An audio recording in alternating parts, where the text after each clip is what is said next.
Madalas napagalitan ang dalagang si Elijah ng kanyang ina. Paano ba naman kasi? Nakapagtapos siya ng pag-aaral pero pag-aalaga lamang ng manok ang pinagkakaabalan niya. Ma, ayoko nang magtrabaho. Pinag-usapan na natin to, hindi ba? Ayoko na dahil sa mga toxic na nanunungkulan roon. Minsan na akong napahiya sa mga supervisor at manager. Konting pagkakamali lang ay sinasabon na nila ako. Parang mga perpekto sila. Kaya ayoko na. Suko na ako. Katwiran ni Elijah. At ano namang mapapala mo sa pag-aalaga ng manok? Minsan lang naman may bumibili sa'yo eh. At sayang lang ang mga pinapakain mo dyan. Tugon ng kanyang ina na si Aling Eloisa. Huwag niyo nang problemahin yun, ma. Dahil pera ko naman yung pinagkukunan ko eh. Tumatanggap ako ng labada para lang may papakain sa mga alaga kong manok. Naiinis naman na napakamot ulo si Aling Eloisa habang nagsasabing, "Bahala ka sa buhay mo. Pananaw mo yan eh. Bakit hindi mo gayahin ng ate mo? Isa siyang teacher at nakakatulong sa atin. Samantalang ikaw wala man lang naibibigay maski pambayad man lang ng tubig at kuryente." Dahil dito ay napabuntong hininga na lamang ang dalaga. At dahil ayaw niyang humaba ang pakikipagtalo sa ina, umalis na siya sa harapan nito at nagtungo na lamang sa kanyang manukan. Mula nang mawalan siya ng trabaho, lagi niyang pinaglalaban sa ina na wala siyang mapapala sa pamamasukan. At iginigiit niya na balang araw, yayaman rin siya sa pag-aalaga ng manok. At kahit minsan lamang siya kumikita dito, ay pinagpatuloy niya ito. Ang inaasahan niya muna ngayon ay ang pagtanggap ng mga labada dahil dito niya kinukuha ang pagkain niya rin sa araw-araw. May sama kasi siya ng loob sa ina sapagkat madalas siyang ipagkumpara sa kanyang ate. Samantalang magkaiba naman sila ng pagkatao at layunin sa buhay. Kaya't sa mga sandaling iyon, tumanggap na siya ng tumanggap ng labada. May balak na rin kasi siyang tumulong sa bahay kahit maliit lamang ang kinikita niya. At dumating na nga ang araw na yun kung saan ay nakapag-abot na siya ng pambayad ng kuryente. Mabuti naman at nakatulong ka na kahit konti. Sana tuloy-tuloy na to Wika ni Aling Eloisa. Talagang tuloy-tuloy na po, ma. Huwag kayong mag-alala. Huwag niyo lamang punain ang pag-aalaga ko ng hayop. Tugon ni Elijah. Napataas naman ang kilay ang ginang. Oo na, hindi ko napapakialaman. Basta't may benta mo na agad ang mga manok. Ang ingay-ingay kasi lalo na sa umaga. Tapos may pumuputak pa na inahin. Gumagaya ka na yata sa tatay mo na sa bungero nung nabubuhay pa eh. Kababae mong tao, ganyan ka. Napabuntong hininga na lamang ang dalaga. Ma, yun na naman po tayo eh. Walang kasarian yung pag-aalaga ng manok. Basta't passion mo to, walang problema. Saka breeder lang naman po ako, hindi ako yung nagsasabong. Abay dapat lang. Maikli nitong tugon sa kanya. Kaya naman para muli siyang makaiwas sa gulo, dumiretso na ulit siya sa manukan. Iyon ay para tignan kung ilan na ba ang itlog ng kanyang inahin. Natuwa naman siya ng masipat na 100 na ito. Ibig sabihin ay lilimliman na ng manok. Kaya naman mas lalo pa niyang sinipagan ang paglalabada upang mas lalong lumaki ang budget niya sa pag-aalaga. Balak pa niya kasing magparami at gumawa ng mga kulungan. Yung mga tandang naman ay aalokin niya sa mga nagsasabong, sa mga naging kaibigan ng kanyang ama. Sa sumunod na araw, nakabenta naman siya ng 2 kaya't may 2,000 piso na siya. Binili niya ito ng pagkain ng manok. At the same time, bumili siya ng materyales para sa paggawa ng mga kulungan. Kahit kasi babae siya, may kaalaman siya dito dahil sa natutunan niya sa kanyang yumaong ama. Kaya naman hindi na problema sa kanya yun. Isang araw, habang siya ay naglalabada kay Aling Oranda na madalas magpalabas sa kanya, bigla siyang kinausap ng asawa nito na si Mang Herman. Balita ko, iha, na nag-aalaga ka raw ng manok at magagandang bloodline. Mga magkano mo ba binibenta ang isa nun? Pasensya na kung naistorbo kita. Gusto ko lang kasing bumili para may maipanglaban ako. Wala po yun. 1,000 po ang isa. Sabi nga po nang palaging bumibili sa akin, mananaluhin raw yung mga manok ko eh. Nakangiting pahayag ni Elijah. Sige, mamaya, pagkatapos mong maglaba, dalhin mo dito yung manok na tingin mo ay magaling ha. Ibitaw natin sa manok ko. Kapag mahusay ang pinakita, bibilhin ko yun ng 5,000 pesos. 5,000? Sige po. Natutuwang sambit ni Elijah. Kaya't nang matapos niya na nga ang ginagawa, dinala niya ang manok at ibinitaw ito sa manok ni Mang Herman. Kitang-kita ng matandang lalaki kung gaano kataas ang paglipad ng manok niya.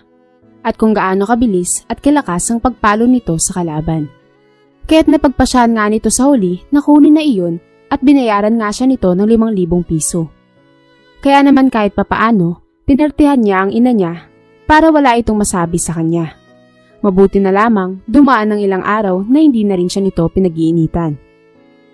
Isang araw, binalitaan siya ni Mang Herman na nanalo raw ang manok niya. Tuwang-tuwa pa nga ito at nakuha pa siyang balatuan ng 2,000 piso. At kalaunan ay bumili pa ito ng 2 sa kanya. Kaya't mula rin na yun ay naging suki niya na rin si Mang Herman. Buwan-buwan ay bumibili ito sa kanya kahit bata pa lamang ang manok. Kaya't naging tuloy-tuloy na ang pagkakaroon niya ng kita sa pagmamanok. Isang umaga, habang naglalabada ulit si Elijah, nalaman niya kay Aling Oranda na uuwi raw ang anak nito. Galing raw ito ng lungsod at may magandang trabaho roon. Dagdag pa nga ni Aling Oranda, binata pa ang anak na si Steve. Kinukuha na nga siya ng ginang na maging kasambahay nila para may katuwang umano sila sa kanilang tahanan. Bagay na tinanggap naman ng dalaga sapagkat dagdag kita iyon at halos kapitbahay rin naman nila sila Aling Oranda. Kaya't makakapasok at makakauwi siya na paglalakad lamang ang gagawin. At papayagan raw siya nito na kapag nasa oras ng trabaho ay papakainin ng mga manok. Basta't magpaalam lamang raw. Kaya naman tuwang-tuwa siya dahil may ganito siyang klaseng amo. Hanggang sa dumating na ang araw na pagtungo ng anak nila sa tahanan. Paano ba naman kasi? Napakagwapo pala ni Steve at may pagkamistiso. Kuhang-kuha nito ang itsura ng kanyang mga magulang. Mabait naman sa kanya ang binata dahil hindi na nga siya nito pinag-overtime. Dahil magmula nun ay naging amo niya na ito. Palibhasa, ito rin naman ang nagsusweldo sa kanya. Kaya ito lumuwas ng probinsya dahil nagbibusiness na lamang ito. Isang araw ay kinausap siya nito. Magkano yung manok mo, Elijah? Bala ko kasing magsabong bilang libangan na rin. Minsan na lang rin kasi ako nakakalabas-labas eh. 1,000 lang po. Tama po yan, para malibang-libang kayo. Balita ko kasi hindi kayo dito lumaki at sa lolo mo lang. Baka sakaling sa pagsasabong nyo, magkaroon kayo ng kaibigan. Mabait naman yung mga tao rito eh. Tugon ni Elijah. Oo nga eh. Mukhang kasing bait mo yung mga tao. Siya nga pala, dadagdagan ko yung sahod mo. Sa loob kasi ng 3 buwan mong pamamasukan eh araw-araw kong pumapasok. Dahil sa narinig, ay talaga namang tuwang-tuwa si Elijah. Kaya naman nagpasalamat siya sa amo at pagkatapos ng trabaho, ipinagbili niya na ang manok. Nagulat pa nga siya nang binayaran siya ng 3,000. Doble sa inaasahan niya. Hindi na nga niya maintindihan ang sarili ng sandaling iyon. Paano ba naman kasi? Unti-unti na siyang nagkakaroon ng pagtingin sa amo. Dahil sa kabutihang taglay nito, ay hindi niya maiwasang mahulog dito. Pero dumating ang isang gabi na muli na naman silang magtatalo ng kanyang ina. Nakakahiya sa mga kumari ko. Nalaman nila na isa ka lang kasambahay. Samantala nga ate mo ay isang teacher. Huminto ka na dyan at maghanap ka na ng matinu-tinong trabaho. Para kang baliw. Nakapagtapos ka pero sa pagkakatulong ka bumagsak. Hindi iyon nagustuhan ni Elijah. Kaya't pagalit niyang sinagot ang ina. Napag-usapan na natin to ma eh. Kailan ba tatatak sa isip niyo ang sinasabi ko ng mga abusado yung namumuno sa opisina? Kumbaga nadala na ako. Saka wala naman masama sa pagkakasambahay ah. Marangal itong trabaho. Hindi ako nagnanakaw. At hindi naman kayo yung nagbabanat ng buto, kaya't wala kayong dahilan para mahiya. Tila nabastos naman ang kanyang ina sa inihayag niya. Kaya't ang nangyari ay bigla siya nitong sinampal ng malakas. Napadabog naman si Elijah at dali-dali nang pumasok sa kanyang kwarto. Iyak siya ng iyak ng sandaling iyon. Hindi kasi niya maunawaan kung bakit madalas siyang pagtripan ng ina. Paulit-ulit niya namang sinasabi ang dahilan, ngunit parang hindi nito maintindihan. Maya-maya pa ay merong kumatok sa kanyang pintuan. Ang akala niya ay ang ina niya ito, kaya't hindi niya pinagbuksan. Pero nang marinig niya ang boses ng ate Catherine niya, ay pinapasok niya ito sa kanyang silid. Narinig ko yung pagtatalo niyo ni Mama. Oo ate, nasampal pa nga niya ako eh. Pinagkukumpara na naman niya tayo. Tugon niya rito. Narinig ko nga. Huwag mo nang pansinin si Mama. Ako nang bahalang kumausap sa kanya. Ipagpatuloy mo lang yung trabaho mo bilang kasambahay. Huwag ka nang umiyak dyan. Papangit ka niyan. Ang ganda-ganda mo pa naman. Dahil dito, napangiti na lamang si Elijah. Napapunas na rin siya ng luha sa mga mata. Mabuti na lamang, kahit meron siyang kontrabidang ina, ay meron naman siyang kakampi na kapatid. Kaya't kahit madalas silang pinagkukumpara, wala naman siyang sama ng loob dito. Kinabukasan, maaga siyang pumasok sa trabaho. Hanggang sa nalaman niya kay Steve na nanalo raw yung manok na binenta niya kahapon. Kaya tuwang-tuwa ito dahil sa first time manalo. Gaya ng ginagawa ni Mang Herman, ay binalatuan rin siya ng lalaki. Maraming salamat po, Sir Steve. Hayaan nyo, kapag bibili ulit kayo ng manok, siguradong mananalo yun. Inaalagaan ko kasi ng tama eh. Sambit ni Elijah, kaya't natawa ang lalaki. Oo ba? Bibili ako sa susunod. May swerte yatang hatid ang mga manok mo eh. Tama yan. Kahit babaeng tao ka, ay mag-alaga ka niyan. Baka kasi dyan ka pa yumaman. Napangiti na lamang si Elijah. Sana nga po, Sir Steve. Nang mga sandaling iyon, ay naglabas siya ng marami. Ngunit ayos lang dahil meron naman siyang pera. Dito na nga si Elijah nagsimulang mag-ipon ng pera dahil may balak na rin siyang magnegosyo. At yun ay ang pagbebenta ng pet supplies. Hanggang sa dumating na nga ang araw na yun. At dahil sa kanyang pagsusumikap, nakapagpatayo siya nito. Kaya't kahit papaano, kumikita na siya ng 5,000 kada araw. Magmula rin nun ay hindi na siya binubungangaan pa ng ina. Nakatikom na lamang palagi ang bibig nito. Kaya't dahil dito ay labis na natutuwa si Elijah. Para rin naman iyon sa kanilang dalawa. Para iwas away. Kaya naman mas lalo niyang ginagalingan sa pagtatrabaho para may maiabot siya sa ina. Samantalang sa pamangkin niya na lamang ipinapaasikaso ang negosyo sa anak ng ate Catherine niya. Dahil nasa kolehiyo na ito at 3 oras lamang ang pasok sa school. Isang araw, kulang na lang ay gumuho ang mundo ni Elijah nang merong dinalang babae sa bahay si Steve. Sa tingin niya ay meron rin itong kaya gaya ng kanyang amo dahil sa masyadong sosyal ang forma nito at kahit sa pananalita nito ay mahahalata mo.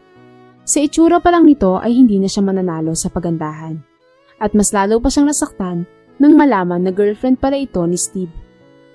Pagkat ipinakilala ito sa kanyang mga magulang at maging sa kanya. Pero wala na siyang magagawa sapagkat sino ba naman siya upang ibigin ni Steve. Isa lamang siyang hamak na kasambahay sa pamilya nito. Kaya't ang nangyari, pagkatapos niya sa trabaho ay dumiretso muna siya sa tahanan ng tiyuhin na si Clemente. Isang binabae yung tiyuhin niyang ito. At the same time ay kaklose rin niya. Naikwento niya rito ang lahat ng laman ng kanyang dibdib.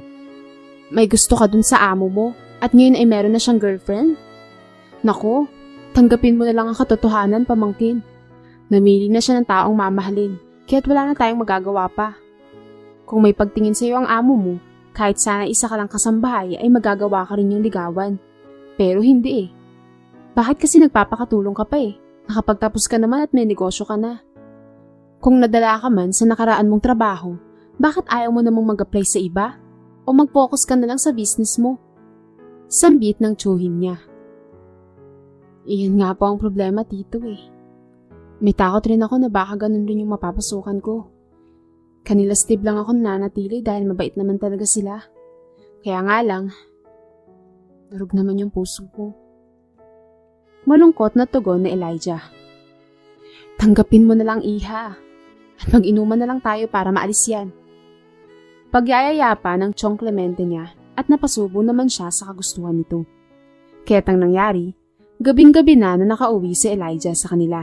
May pahabol pa nga na mensahe sa text message ang tiyuhin niya. Ayon dito, kung gusto daw niyang magpa-parlor o magpaayos, pumunta lamang raw siya sa bahay nito. Aayusan daw siya nito ng libre para naman mas lalo siyang gumanda. Kaya agad naman niya itong tinanggap. Kinabukasan nga ay nagpagupit siya ng maikli. Kaya't nagustuhan naman ito ng amo niyang si Steve. Wow, mas lalo kang gumanda ngayon, Elijah. Ano bang meron? May maniligaw ka na ba? Tanong nito sa kanya. Sasagutin sana ng dalaga ang tanong nito nang biglang sumulpot ang girlfriend nito. Bakit ganyan ka makapuri sa kanya, Steve? Ano ba yung muchacha na yan? Pagalit na tanong ni Rose na nakapasok na pala sa nakabukas na gate. Napakamot ulo naman si Steve habang ito'y nagpapaliwanag. Kasambay ko lang siya, Rose. Huwag naman ganyan ang pag-iisip mo. Pinuri ko siya dahil umaaliwalas ang mukha niya dahil sa kanyang gupit. Tingnan mo oh. Hindi eh. Nagkakagusto ka sa hampas lupang babae na yan eh. Halika nga ditong babae ka at mamasampulan kita. Sambit ng malditang babae. Sabay sa bunot sa buhok ni Elijah kaya't napaigik siya sa labis na sakit. Kaya naman biglang rumesponde ang lalaki. Tinanggal niya sa sapilitang paraan ng kamay nito sa buhok ni Elijah. Kaya't nabitawan na nito ang pagkakasabunot. Maya-maya pa ay biglang sinigawan ni Steve ang nobya. Hindi porkit kasambay ko lang tong si Elijah, ay may karapatan ka ng saktan siya. Dahil kahit girlfriend kita, hindi kita kukonsintihin. Kaya mag-sorry ka na sa kanya. Utos pa nito kay Rose. Siguradong may pagtingin ka sa babaeng yan. Dahil ganyan ka na lang kumampi sa kanya. Hinding-hindi ako magsusorry sa kanya. And I hate you, Steve. Bulalas ng mataray na dalaga, sabay lisan nito ng bahay. Ayos ka lang ba? Sobra kayatang nasaktan kanina eh. Nag-aalalang tanong ni Steve sa kanya. Opo, sir. Pero ayos lang po. Malayo naman to sa bituka eh. Saka, hindi tumagal yung pagsabunot niya sa akin.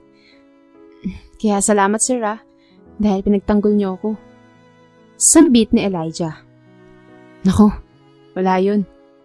Kung sumasakit man ang anit mo, lagyan mo na lang ng ointment ha. At ako nang bahala sa girlfriend ko. Kakausapin ko siya sa telepono. Kaya't sinunod na lamang ni Elijah ang ipinag-utos ng kanyang amo.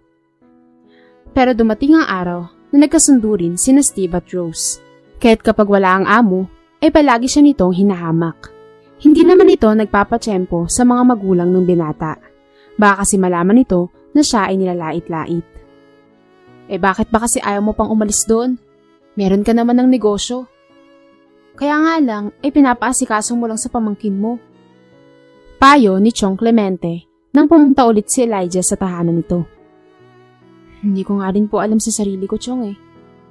Bakit kahit araw-araw ako nilalait ni Rose? Napatay gutom raw ako at hampas lupa.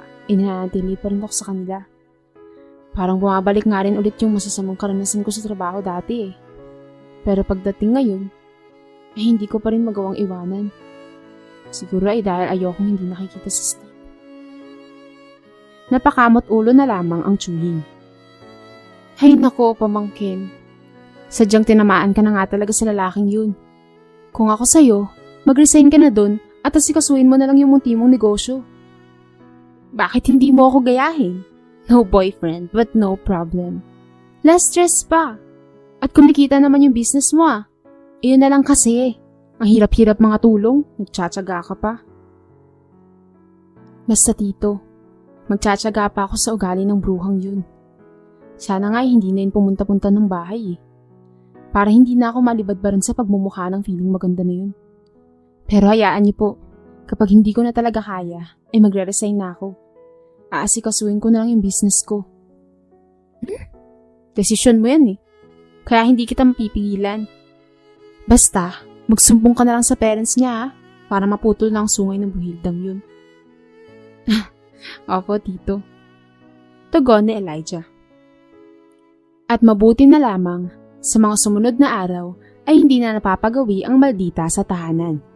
Kaya't nakahinga-hinga ng maluwag ang dalaga.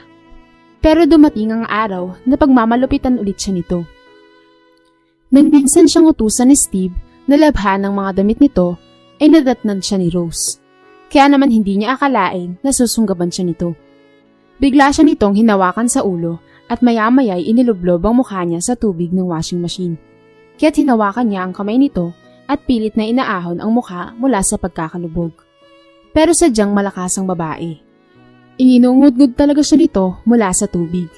Yung tenga niya lang yata ang inaiaahon niya, kaya narinig niya ang boses nito. Napakalandi mo talaga? Bakit hindi ka pa umalis sa pamahay na to? At pati ang mga damit ng boyfriend ko ay nilalabhan mo? May relasyon na ba kayo kaya't ganyan na lang kayo ka-close, ha? Napakasilosa mo at mapanghinala. Ginagawa ko lang ang trabaho ko at ayun na yung sundin ng pinag-uutos niya. Tugon ni Elijah nang medyo naiangat niya na ang ulo niya. Mabuti na lamang ay nakita sila ni Mang Herman, kaya't ito na ang pumigil sa babae. Kaya't naiahon na ni Elijah ang kanyang mukha. Ano bang ginagawa mo kay Elijah, Rose? Papatayin mo ba siya? Hindi naman ikaw ang amo At kami ang amo niya. Bakit kung umasta ka, kala mo ay pinapasweldo mo siya? Para tuloy hindi ka nababagay sa anak ko Sermon sa kanya ni Mang Herman. Dahil po sa paglalabada ko sa damit ni Sir Steve, kaya po siya nagsiselos, sir. Sumbong ni Elijah. Sa totoo lang po, matagal niya na akong nilalait kapag nagpupunta siya rito eh. Hindi lang po ako nagsusumbong. Dagdag pa niya. Hindi po tungkol doon, tito. Meron siyang alahas na ninakaw. Kitang-kita ko po yun. Pero nilanok niya yung singsing. Kaya't ang ginawa ko ay nilablob ko ang mukha niya sa tubig. Nang sa ganun ay masuka niya at dahil na rin sa sobrang galit ko. Dapat nga po ay makulong to eh. Pagsisinungaling ng maldita. Bigla namang kinabahan si Elijah sa pag-aakalang paniniwalaan nito ng matandang lalaki. Pero bigla itong natawa habang nagsasabi ng, Oo, may magnanakaw dito. Pero hindi siya. Dahil dito ay napakunot naman ng noo ang babae. Eh kung ganun, sino? Ikaw. Kanina, nahuli kitang nangangalkal ng gamit ng asawa ko. Pero hindi agad ako nagsalita. Binidyo ko para ipakita ko sa anak ko mamaya na mali ang babae na napili niyang mahalin. Mamaya, malalaman niya kung gaano kakawalang hiya. At kung paano mo tratuhin si Elijah. Dahil nirecord ko rin yun. Dahil sa narinig ay napatulala na lamang si Rose. At maya-maya'y umalis na ito sa bahay. Humingi naman ng dispensa si Mang Herman sa nagawa ni Rose. Wala na po yun. Saka hindi naman po kayong nanakit sa akin eh. Siya po. Tugon ni Elijah. Ganun ba, Iha? Sumabay ka na rin sa pagkaso sa kanya. Kasuhan mo siya ng physical injury. At idademanda ko siya sa pagnanakaw niya.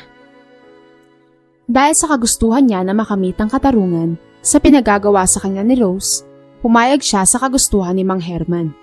Hanggang sa nasampahan na nga nila ng kaso ang dalaga. Nabawi naman ang mga alahas at nakulong ito.